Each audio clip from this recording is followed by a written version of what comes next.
কিন্তু পরিবেশের ক্ষতি আমি পছন্দ করি না। আপনার দাবিগুলো সব অযৌক্তিক হয়ে যাচ্ছে। কইন্ডে উপদেষ্টা কইন্ডে ডাকাত তাই এখনো চেনে না। টক শোতে নেই টক। আমার দর্শকরা খেলো ইলেকট্রিক শট। গোল টেবিলে লেগেছে গোলমাল। বক্তারা সবাই জানো পাড়ার ঝগড়ুটে কাকিমার সমান। টেবিল থাকলে দিতে হবে চা, তাই তো আজ রাখিনি কোনো টেবিলের ব্যবস্থা। এই শোটা জমে হবে ক্ষীর, ভাই খেলো ভাবির হাতের ক্ষীর। আজকের এই শোতে অতিথি আছেন বর্তমান সরকারের চাহিদা পূরণ উপদেষ্টা এবং ডাকাত দলের সদ্য প্রমোশন প্রাপ্ত বস রঘু ডাকাত মিয়া। এ তুই আমারে কি করলি? ডাকাত করলি? এ তোমার ডাকাত করলি কা? তোমার ডাকাত করলি কা? ডাকাত বলে কি আমার কোনো মান সম্মান নাই? তুই সম্মানের সহিত আমাকে ডাকুয়া বলতে পারিস। ডাকুয়া ডাকুয়া রঘু ডাকুয়া। আহা ডাকুয়া সাহেব, লাইভ চলতেছে, সারা বিশ্বের লোক দেখতেছে। আপনি বসেন, আপনার সরকারের কাছে কি চাওয়া পাওয়া আপনি বলেন। আমাদের ডাকুয়া মালিক সমিতির পক্ষ থেকে আপনাদের সরকারের কাছে আজকের আমার প্রথম দাবি, আমাদের জঙ্গল থেকে শহরের যোগাযোগ ব্যবস্থা আরো জোরালো করতে হবে। যেমন যশোর থেকে ঢাকা যাওয়ার জন্য বাস আছে, ট্রেন আছে, প্লেন আছে, ঠিক তেমনি জঙ্গল থেকে শহরে ওঠার জন্য আমাদের ভয়ঙ্কর উন্নয়ন চাই। তাহলে আপনি কি ভয়ঙ্কর উন্নয়ন বলতে জঙ্গল টু শহর পাকা রাস্তা চাচ্ছেন? না, আমি ডাকুয়া হতে পারি কিন্তু পরিবেশের ক্ষতি আমি পছন্দ করি না। জঙ্গল থেকে শহরের রাস্তা করতে জঙ্গলের হাজার হাজার গাছ কাটা লাগবে, যেটা পরিবেশের জন্য খুবই ক্ষতিকারক। জঙ্গলই আমাদের হেড অফিস, আর সেই জঙ্গলেরই যদি গাছ কাটেন তাহলে তো আমাদের হেড অফিসের ডেকোরেশনই নষ্ট হয়ে গেল। তাই সবুজ বাঁচাও, ডাকাত বাঁচাও। গাছ কেটে রাস্তা নয়, হেলিকপ্টারে চড়ে শহরের ব্যাংক লুটতে চাই। হেলিকপ্টার হেলিকপ্টার হেলিকপ্টার চাই।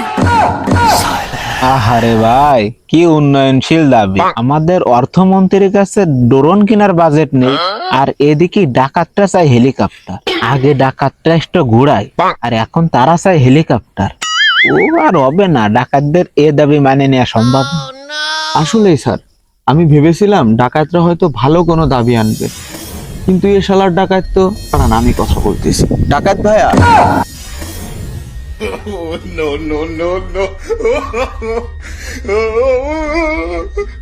কিরে তুই আমার আবারও ডাকাত বললি? আমি তো কি ডাকাতি করেছি রে? তুই আমার বারবার ডাকাত বলছিস কেন? ডাকুয়া বল, ডাকুয়া বল, ডাকুয়া। আচ্ছা ডাকুয়া ভাই, আচ্ছা মাথা গরম করেন না, আপনি বসেন। আপনার হেলিকপ্টারের বিষয়টা আমি সরকারের সাথে আলোচনা করে দেখছি। আপনার দ্বিতীয় দাবিটা বলেন। আমাদের ডাকুয়া মালিক সমিতির পক্ষ থেকে দ্বিতীয় দাবি পেশ করতে চলেছি। সরকারের কাছে আমরা ডাকাতির স্বাধীনতা চাই এবং আমাদের নাগরিক অধিকার চাই। আমরা যখন ডাকাতি করতে যাই তখন ধরা খেলে জনগণ আমাদেরকে গণধুলাই দিয়ে মারে। তাই জনগণের বিরুদ্ধে একটা কঠোর আইনি ব্যবস্থা করতে হবে। যেমন ডাকাতদের গণধুলাই দিয়ে মারলে সেই সকল জনগণকে প্রকাশ্যে ফাঁসি দিতে হবে, এবং যেই ডাকাত মারা গেল সেই ডাকাতের বউকে 30 লাখ টাকা দিয়ে আমার মতো একটা স্মার্ট ডাকাতের সাথে দিয়ে দেওয়ার ব্যবস্থা করে দিতে হবে। না না না না না, আপনার দাবিগুলো সব অযৌক্তিক হয়ে যাচ্ছে। আমার দাবি অযৌক্তিক ক? আমি প্রথমেই ভেবেছিলাম তুই রাজাকারের বংশধর। না না স্যার, এই তোর নানা রাজাকার না তোর নানি রাজাকার? তোর দাদা রাজাকার ক? তোকে দেখেই প্রথমেই বুঝেছিলাম তুই রাজাকারের বংশধর রে। শালা রাজাকার। না না স্যার, না তো বাজেট ছাড়া অযৌক্তিক দাবি করছে, আর তো মাইনে নিয়ে যাচ্ছে না। আর এই শালারে পুলিশ দিয়ে ধরায় দেন। এ রাজাকার রে, তুই ওর কানে কানে ফিসফিস করে কি করলি? আর আপনি কারে ফোন লাগাচ্ছেন? তেমন কিছু না, আপনার বিষয় একটু উপরে মহলে একটু সলা পরামর্শ করছি। হ্যালো পুলিশ ভাইয়া,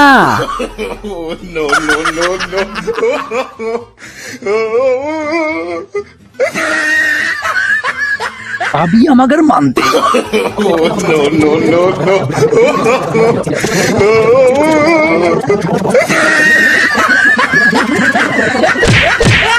তোরে ফেলাইছি, এবার কোথায় যাবি? রঘু ডাকাত, তুই বহুবার পুলিশের চোখ ফাঁকিতে ফেলাইছিস। আমি সরকারের উপদেষ্টা, আমি তোদের কাছে ফোন দিলাম। ওই দা ডাকাত, ওই দিকে ধর। কইন্ডে উপদেষ্টা কইন্ডে ডাকাত তাই এখনো চেনে না। ধর তাদের ধর, ওদের ধর। ওরে বাবা রে, পুলিশ! ওগের পরে দেখে নেবো। ধর ধর ধর ডাকাত ধর ডাকাত ধর।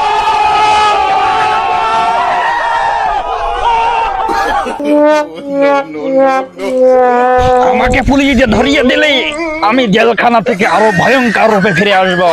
হ্যাঁ, আমার ডাকুয়া মালিক সমিতির সদস্যগণ, তোরা সবাই রাজুতে আয়। তোরা শাহবাগে কঠোর আন্দোলন কর আমাকে জেল থেকে ছাড়ানোর জন্য। আমাকে ছাড়ানোর জন্য কঠোর আন্দোলন করবি, সচিবালয় ঘেরাও করবি। এই ওরে জেলখানার বাথরুমে আটকে রাখবি।